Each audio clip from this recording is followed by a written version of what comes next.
15 কোটি টাকার অবৈধ সম্পদ অর্জন ও 10টি ব্যাংক অ্যাকাউন্টে 296 কোটি টাকার সন্দেহভাজন লেনদেনের অভিযোগে সাবেক শিল্প প্রতিমন্ত্রী কামাল আহমেদ মজুমদার এবং তার ছেলের বিরুদ্ধে আলাদা দুটি মামলা করেছে দুর্নীতি দমন কমিশন।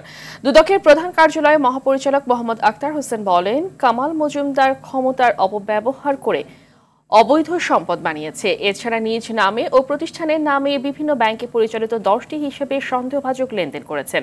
তার ছেলে শাহেদ আহমেদ মজুমদারেরও আয় বহির্ভূত 2 কোটি 39 লাখ টাকার সম্পদ অর্জনের প্রমাণ পেয়েছে দুদক।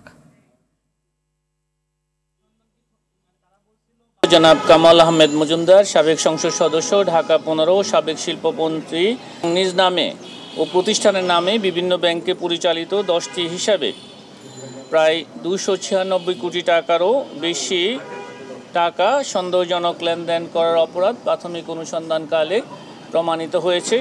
তাই তার বিরুদ্ধে দুর্নীতি প্রতিরোধ আইন 1947 সংশ্লিষ্ট ধারায় মামলা রুজুর সিদ্ধান্ত গৃহীত হয়েছে।